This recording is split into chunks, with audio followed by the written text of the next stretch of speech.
What's up, everybody? Big Herc 916, and you tune in to another edition of my vlog. I want to say thank you for subscribing to the channel.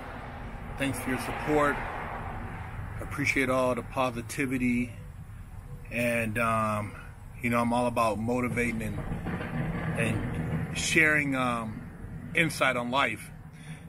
And this particular vlog, I want to talk about Nipsey Hussle, man. Sad situation. You know, rest in peace. A young man whose life was cut short by somebody who didn't really understand the value of what he was giving to people. And you know, you look at stuff like this and it makes you wonder, when somebody tries to give back and share, what does it expose you to? You know, Nipsey was our modern day Tupac. You know, he was a prophet from the hood, man. He was a prophet from the streets. He used his platform to open up doors and to share knowledge and embrace his community, you know, showing them what they could do if they put their mind to it. And he created opportunities for people in the hood. You know, a lot of people make money and, you know, move out the hood and go live somewhere in an ivory tower, and they don't ever think about giving back. But Nipsey, he was cut from a different cloth, man. He was giving back to the people, and he had actually showed how when you share with your community, the community itself can grow and elevate. And you know, stuff like this takes generations to actually show results, but it was a start. It was a start, and you know, if that same model was repeated in neighborhoods across the world, we wouldn't have the ghettos we have today. We wouldn't have the gang violence. You know, he was doing stuff with, you know, with Bloods, with you know, people from different gang neighborhoods, and he was showing, you know, people that they can get money, that it wasn't about the violence, it wasn't about the hate, it was about us coming together to change the game. And he was the voice, man. I mean, I used to listen to his music and find inspiration and do my vlogs, man. I would listen to his lyrics and think about different things to talk about, because I'm like, man, this dude is getting it, man.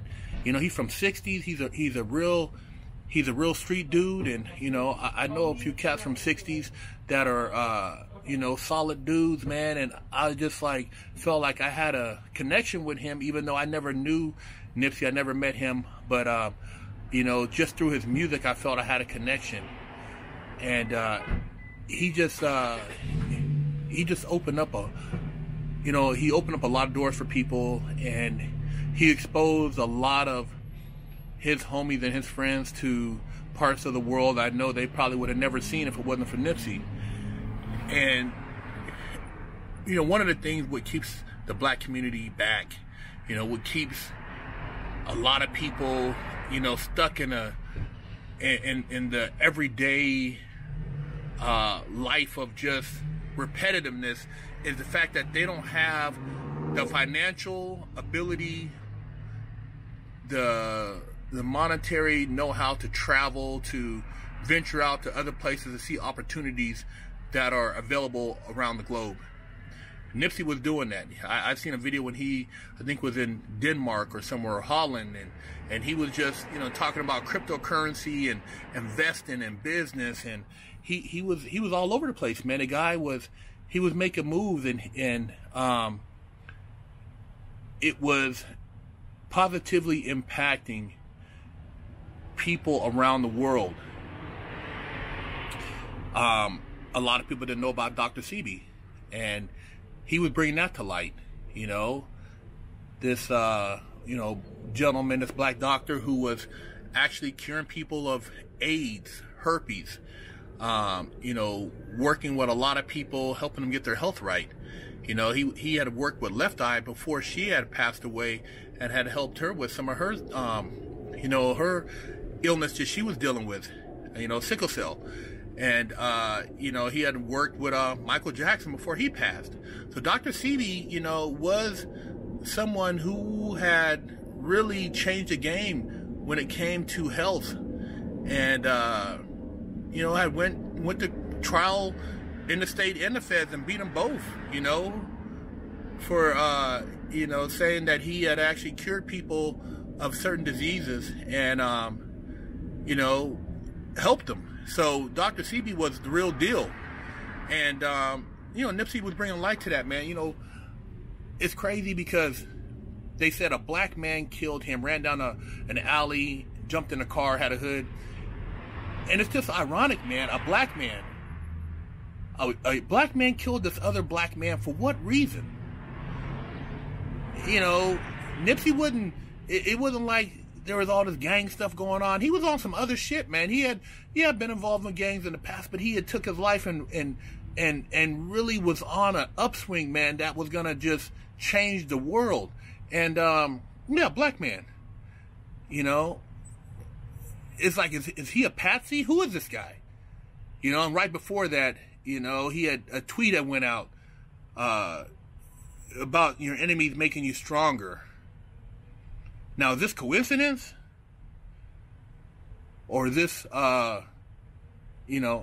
is this just, some bull? What is it? The Dr.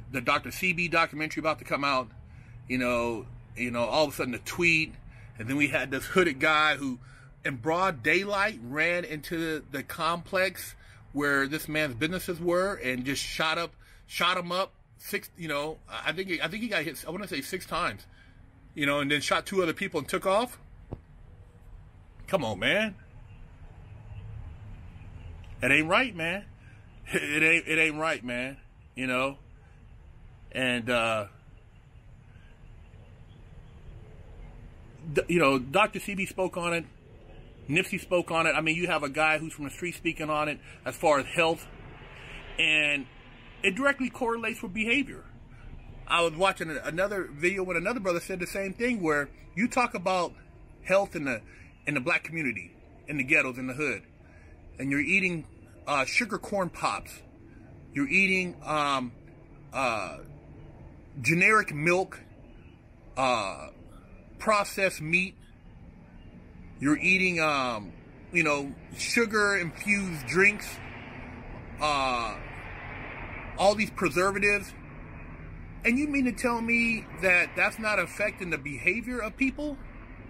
And when you talk about changing that behavior and realizing that, hey, maybe if this guy, he's not a bodybuilder, he's not somebody who's walking around talking about working out, but he's talking about nutrition and health, man, maybe there's something to it. He was waking up people, man. Nipsey was on some, he was on some straight G time. And if you can take the gang members across the country and show them that, look, man, go back and buy the local, your local grocery store. Buy the bodega that you frequent. Buy the building that your mom lives in. Start investing in your community. 2 generations later, you have the next Rockefellers. You have the next, the next Gettys. You have people who are really pillars now of the community and society because they took it from the street and they went legit with it. That's the big picture, man. That's the big vision. I mean, we have guys like Jay Prince who are able to get back a chain that was snatched in another state. And just reckless of violence for no reason.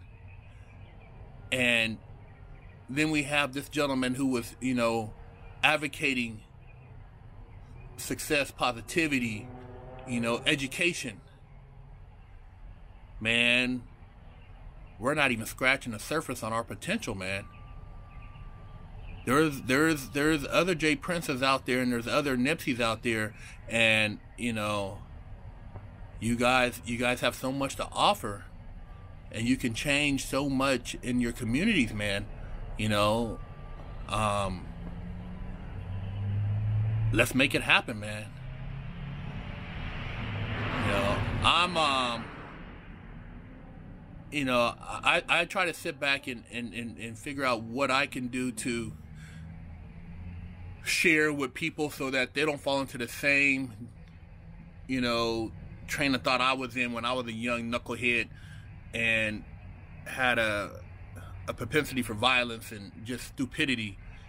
And this is my way of giving back, is this vlog, fresh out, and I just try to imagine what it's like being a young person and having somebody older talk to me. What would actually, you know, what would actually make me change? What would I listen to? What would I pay attention to? And that's why I try to do these vlogs. You have to be in a position to be able to help people before, you know, well, you have to be in a position to help yourself before you can help other people. And you have to have a platform that allows you to disseminate information so that people can have access to it.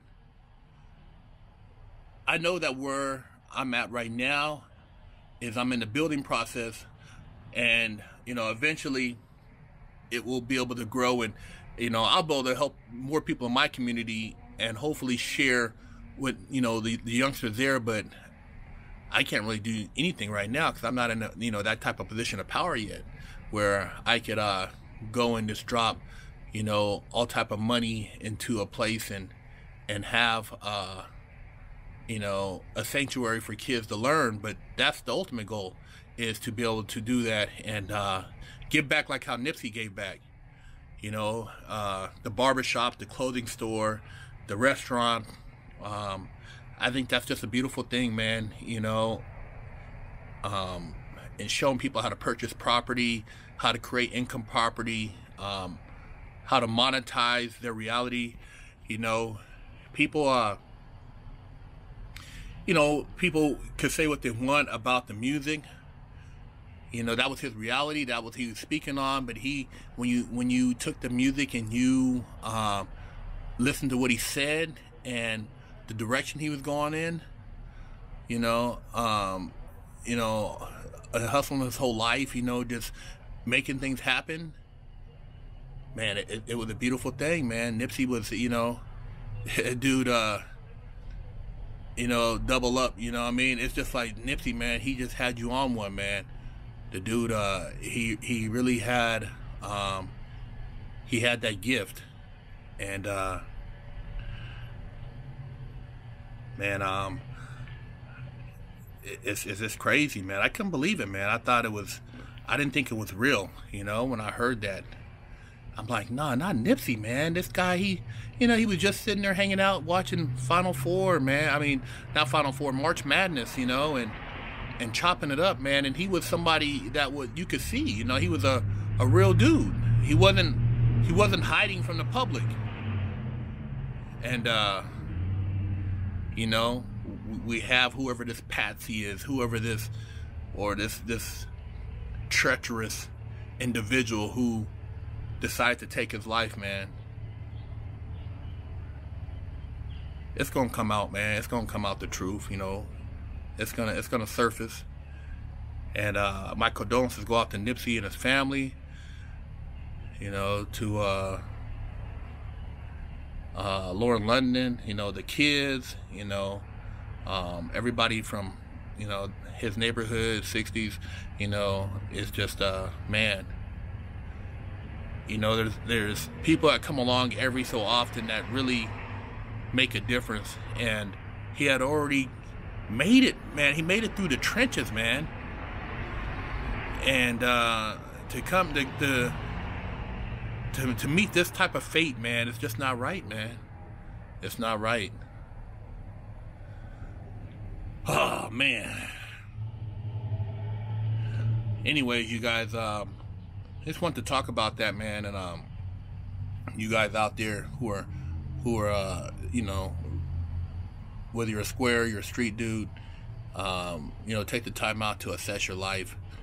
And a lot of you guys have so much to give back, you know, and I think it's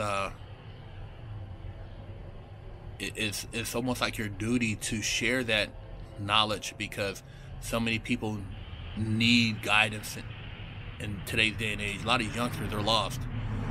So, you know, a lot of the OGs, man, you guys, you know, it's almost like your duty to lace these kids up. And that's what I try to do, man. It's just like, you know, keep it laced up. But yeah, man,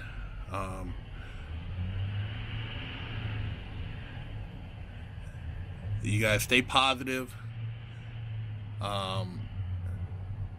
You know, send out your prayers for his family, and you know, don't stop, man. Don't stop trying to make a difference in your community, in your neighborhood. You know, on your platform, share your knowledge, your wisdom, and man, some people just need that little push, man. You know, whether it's with their, you know, with their health, with their economic situation. You know, they just need a little bit of a push in the right direction, and they can make a big difference, man. Big Herc 916. Make sure you guys subscribe to the channel and check out Fresh Out. Holler at you.